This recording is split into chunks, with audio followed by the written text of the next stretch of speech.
câncer de próstata é o segundo câncer que mais causa mortes em homens no Brasil. Segundo estimativas do Instituto Nacional de Câncer, são esperados mais de 61 mil novos casos da doença em 2017. O tumor cresce lentamente e grande parte das vezes não produz sintomas na fase inicial. Vamos entender melhor esse tipo de câncer com o médico nuclear Gustavo Gomes. Boa tarde, muito obrigada pela presença aqui no Repórter Boa DF. tarde, eu que agradeço, Manuela. Eu queria que você fizesse então um panorama, como é que é o cenário do câncer de próstata aqui em Brasília? Então, o câncer de próstata aqui em Brasília, ele reproduz em boa parte o que acontece no cenário nacional. É um câncer altamente incidente e prevalente, como você disse. Em 2016 foram mais de 60 mil casos do câncer de próstata e também a gente teve aí cerca de 13 mil mortes decorrentes desse câncer. Então, de fato, é uma doença que representa aí 30% dos casos de novos cânceres no nosso país, ou seja, algo que realmente merece uma atenção. Com certeza. E como é que é o perfil desses homens aqui no DF que tem esse tipo de câncer de próstata?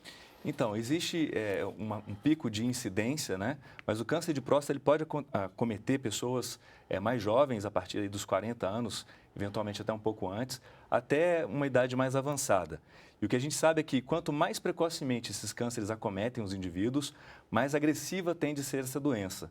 Os cânceres que acometem indivíduos mais idosos geralmente têm um perfil um pouco mais indolente, não são tão agressivos. Qual que é o tratamento mais eficaz no momento para esse tipo de câncer?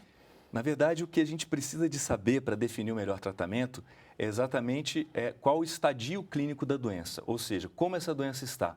Ela é uma doença local, ela é uma doença confinada à próstata, ou é uma doença que já saiu, já se espalhou para órgãos regionais, que são os linfonodos, ou até à distância, para ossos, pulmões e outras vísceras. A partir do momento que você tem um diagnóstico preciso desse paciente, aí sim você vai poder elencar qual a terapia que vai ser mais eficaz no intuito de curar eventualmente ou mesmo paliar e promover para esse paciente uma melhor qualidade de vida.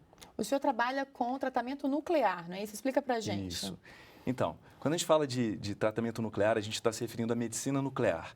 Eu acho importante fazer um paralelo aqui, porque é uma especialidade médica, mas que poucas pessoas conhecem.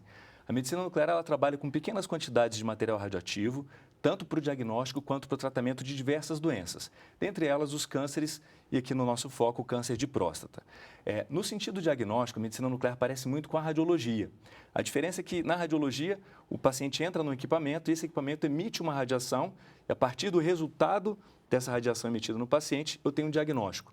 Na medicina nuclear, eu coloco essa radiação diretamente dentro do paciente, ela é direcionada a um órgão, a uma via metabólica específica, e o meu equipamento vai adquirir uma imagem para me dar uma noção metabólica do funcionamento daquele órgão ou daquela doença que eu estou estudando. Então, essa é a medicina nuclear diagnóstica. E do ponto de vista terapêutico, a medicina nuclear se assemelha muito à radioterapia. Com a mesma lógica, a radioterapia é uma máquina que emite radiação direcionada a um determinado câncer, um ponto específico, para tratar. Já na medicina nuclear, eu direciono essa radiação, eu administro essa radiação diretamente no paciente e por uma afinidade biológica, metabólica, essa radiação vai parar no câncer ou no órgão que eu desejo tratar e ali ele vai emitir radiação para exercer o seu efeito terapêutico. Bem rapidamente, para a gente finalizar, quais seriam os sintomas? Já que eles são tardios, quando ele começa, o que o homem sente? Então, o câncer de próstata, quando é sintomático, geralmente já está no estado bem avançado. E o que a medicina nuclear dispõe hoje de mais novo para o diagnóstico e para esse estadiamento é o PET com PSMA. Esse exame disponível já aqui em Brasília e em outros centros do país, ele permite um diagnóstico específico, muito preciso do estágio onde a doença se encontra. E isso, diversos estudos têm sido feitos, existem tendências muito fortes de que isso vai ter um impacto muito relevante do ponto de vista de sobrevida desses pacientes, uma vez que isso vai poder direcionar melhor esses tratamentos. Tá ótimo. Muito obrigada pelas informações, doutor. Obrigado. Seja sempre bem-vindo ao Repórter DF. Eu que agradeço a oportunidade.